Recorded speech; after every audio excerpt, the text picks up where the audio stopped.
पुराने समय की बात है। एक देश पर एक राजा राज किया करता था। वो राजा बड़ा ही समझदार और होशियार था, लेकिन वो अभी तक कुंवारा ही था, क्योंकि उसे अपनी पसंद की कोई भी लड़की नहीं मिल रही थी। वो चाहता था कि उसकी पत्नी इतनी खूबसूरत हो कि अगर चांद भी उसे देखे तो शर्मा जाए, और समझदार इतनी हो कि बड़े बड़े विद्वान भी उसके सामने पानी भरते हुए नजर आएं। उसने अपने कुछ खास आदमियों को ऐसी लड़की ढूंढने में लगा दिया और उन्हें हिदायत दी कि ऐसी लड़की जहां पर भी मिले फौरन खबर लेकर आना। मगर कई सालों की तलाश के बाद भी उन्हें ऐसी कोई लड़की नहीं मिल सकी, क्योंकि जो लड़की अक्लमंद और समझदार होती वो खूबसूरत नहीं होती, और जो खूबसूरत होती उनमें अकल की कमी होती। राजा को समझ में नहीं आ रहा था कि आखिर वो क्या करे। दिन रात वो इसी चिंता में रहता कि उसके बाद उसकी राजगद्दी का वारिस कौन बनेगा। आखिरकार एक दिन उसके मंत्री ने उसे सलाह दी कि हजूर, आप एक गरीब आदमी का भेष बनाकर नगर नगर घूमें, और फिर हो सकता है कि शायद आपको कोई लड़की पसंद आ जाए। राजा को अपने मंत्री की सलाह बहुत ही अच्छी लगी। उसने गरीब आदमी का भेष बनाया और अपने लिए पत्नी की खोज में वो पैदल ही महल से निकल गया। अभी वो नगर के बाहर निकला ही था कि रास्ते में उसे एक किसान मिल गया जो अपने गांव की ओर जा रहा था। राजा ने उसे राम राम किया तो किसान ने भी उसे राम राम किया। तभी राजा बोला कि भाई, पैदल क्यों चल रहे हो, आओ मेरे साथ सवारी कर लो। किसान ने सिर से लेकर पांव तक राजा को देखा और हैरान होते हुए बोला, अरे भाई, तुम तो खुद ही पैदल चल रहे हो, तुम मुझे अपनी सवारी पर कैसे बिठाओगे। राजा ने उसकी बात का कोई जवाब नहीं दिया और फिर वे दोनों चुपचाप साथ साथ चलने लगे। कुछ दूर ही चलने पर वे दोनों एक खेत के पास से गुजरे जिसमें गेहूं की फसल खड़ी हुई झूम रही थी। किसान ने कहा, कितनी शानदार फसल है। राजा बोला, हाँ, फसल तो बहुत अच्छी है, लेकिन पता नहीं कि ये कटी हुई है या बिना कटी। किसान चलते चलते रुक गया और चिल्लाकर बोला, अरे भाई, तुम्हें दिखाई नहीं देता कि ये फसल काटी हुई है या बिना कटी हुई। राजा ने धीरे से कहा कि भाई, बहुत सी बातें ऐसी होती हैं जो होती कुछ और है लेकिन दिखाई कुछ और देती हैं। बेचारे किसान की समझ में ये बात नहीं आई। वो चुपचाप आगे ही चलता रहा। अभी वे दोनों थोड़ी ही दूर चल पाए थे कि सामने से एक अर्थी जाते हुए दिखाई दी। लोग एक मुर्दे को शमशान घाट की ओर लिए जा रहे थे। राजा ने अर्थी की तरफ देखा और किसान से पूछा कि ये बताओ कि ये आदमी जिंदा है या मुर्दा। किसान ने फिर हैरानी से राजा की तरफ देखा और कहने लगा कि अरे भले आदमी, तुम्हें दिखाई नहीं देता। अगर ये जिंदा होता तो इसे शमशान घाट क्यों ले जाया जाता। जरूर तुम्हारे दिमाग का कोई पच ढीला है। इसके बाद वे दोनों फिर से आगे बढ़ने लगे। चलते चलते शाम हो गई। अब किसान का गांव आ चुका था। उसने किसान से पूछा, अरे भाई, तुम कहाँ जाओगे। राजा ने कहा, मेरी मंजिल तो अभी कोसों दूर है, लेकिन मैं सोचता हूँ कि कल सुबह ही आगे जाऊंगा, क्योंकि चलते चलते मैं बहुत थक गया हूँ और भूख भी लग रही है। तुम्हारे गांव में क्या कोई सराय होगी जहां पर मैं रात गुजार सकूं? गांव के लोग बहुत ही मेहमान नवाजी होते हैं। किसान ने सोचा कि ये बेचारा रात को कहाँ जाएगा, कहाँ धक्के खाता फिरेगा, पता नहीं इसके पास पैसे हैं भी या नहीं। क्यों ना मैं इसे अपने घर पर ही ले चलूं, एक रात की ही तो बात है, सुबह तो ये चला ही जाएगा। किसान ने कहा, अरे भाई, ये बहुत छोटा सा गांव है, यहाँ पर सराय कहाँ से होगी। ऐसा करो, तुम मेरे साथ मेरे ही घर चलो और वहीं पर सो जाना। राजा ने कहा, लगता है कि तुम बहुत ही भले आदमी हो, लेकिन ये बताओ कि तुम्हारे घर में कितने सदस्य हैं। किसान बोला, मेरे घर में सिर्फ 3 सदस्य हैं, एक मैं, मेरी पत्नी और मेरी बेटी। जब राजा ने सुना कि इसके घर में एक बेटी भी है तो राजा ने पूछा, क्या तुम्हारी लड़की की शादी हो गई। किसान ने जवाब दिया, अभी नहीं, लेकिन सोचता हूँ कि इस बार फसल बेचकर उसके हाथ पीले कर दूंगा। इतने में वे दोनों किसान के घर पहुंच चुके थे। किसान ने अपने घर का दरवाज़ा खटखटाया। किसान की पत्नी बड़ी ही बेचैनी से उसका रास्ता देख रही थी। उसने किसान के साथ एक अजनबी आदमी को देखा तो कुछ हैरान सी हुई। किसान का घर था तो छोटा सा, लेकिन बहुत ही खूबसूरत और साफ सुथरा मालूम होता था। ऐसा लग रहा था जैसे किसान ने अपनी जीवन की सारी कमाई इसी मकान में लगा दी है। घर के किनारे पर छोटा सा दिया जल रहा था। तभी अचानक दूसरे कमरे का दरवाज़ा खुला और अंदर से लड़की बाहर आई। ऐसा मालूम हुआ जैसे चांद की चांदनी खुद जमीन पर उतर आई हो। लड़की ने धीरे से राजा को नमस्कार किया और एक तरफ खड़ी हो गई।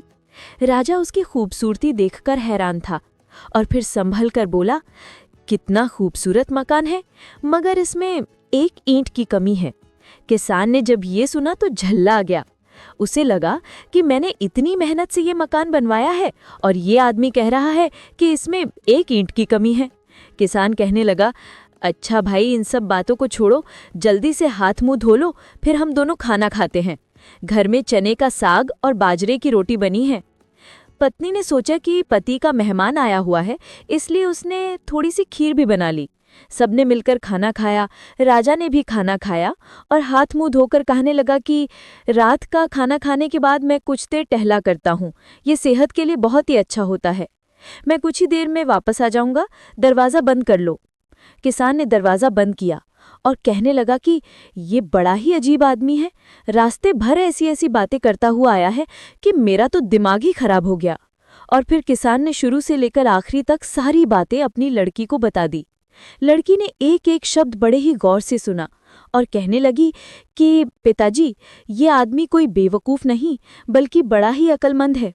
किसान ने झल्लाकर बोला, बिटिया जरा सोच तो, मैं भी पैदल ही आ रहा था और ये आदमी भी पैदल ही आ रहा था कि इसने मुझसे कहा कि पैदल क्यों चल रहे हो, आओ मेरे साथ सवारी कर लो। ऐसी बात भला कोई अक्लमंद आदमी कैसे कर सकता है। लड़की धीरे से मुस्कुराई और कहने लगी, पिताजी, उसका ये कहना बिल्कुल सही था।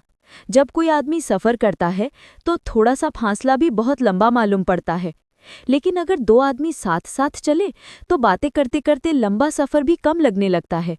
सवारी में बिठाने का उसका मतलब यही था कि आओ मेरे साथ चलो और हम दोनों बातें करते हुए चलेंगे तो तुम्हें थकान महसूस नहीं होगी और तुम यूं ही समझोगे जैसे किसी सवारी पर जा रहे हो।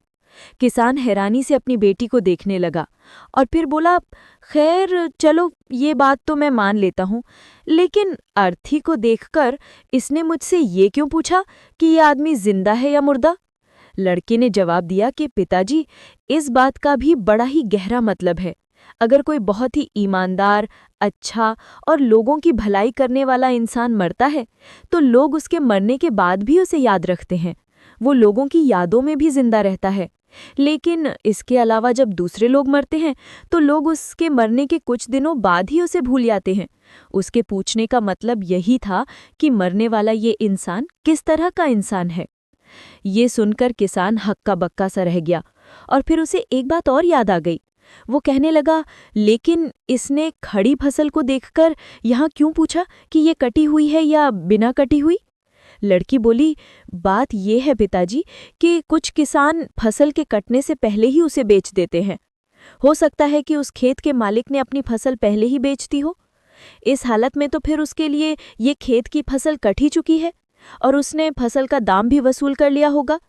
किसान ने हैरानी भरी नज़रों से अपनी बेटी को देखा और फिर अपना सिर धुनते हुए बोला, हो सकता है बेटी कि तुम्हारी ये बात भी ठीक हो, लेकिन इसने मेरे मकान के बारे में यहाँ क्यों कहा कि मकान तो बहुत खूबसूरत है लेकिन इसमें एक ईंट की कमी है। लड़की को झल्लाई शर्माकर बोली, पिताजी, ये बात उसने मकान के लिए नहीं बल्कि मेरे लिए कही थी, क्योंकि मेरा आगे का एक दांत टूटा हुआ है। जब मैं बात करती हूँ तो ये खिड़की साफ दिखाई देती है। मैं मकान हूँ और ईंट मेरा दांत है। उधर राजा असल में सैर करने के लिए नहीं गया था, बल्कि वो तो दरवाजे पर ही खड़ा था और उनकी बातें सुन रहा था। लड़की ने जब अपनी बात खत्म की तो राजा ने दरवाज़ा खटखटाया। किसान ने दरवाज़ा खोला और कहने लगा, अरे भाई, तुम तो कोई बहुत ही पहुँचे हुए विद्वान मालूम होते हो।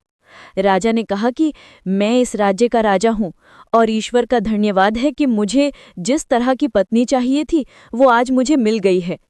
ये कहकर राजा ने अपनी कमर में बंधी हुई एक थैली खोली, उसमें से 100 सोने की अशर्फियाँ निकालीं और किसान को देते हुए कहा, इन अशर्फियों से अपनी लड़की के लिए कपड़े और गहने बनवाओ। ठीक 1 हफ्ते बाद मैं बारात लेकर आऊँगा, फिलहाल मैं महल वापस जा रहा हूँ। किसान और उसकी पत्नी हैरानी से एक दूसरे का मुंह देख रहे थे। उनकी समझ में नहीं आ रहा था कि ये कोई सपना है या हकीकत। राजा अपने महल लौट आया और उसने अपने मंत्री को शादी की तैयारियां करने का आदेश दिया।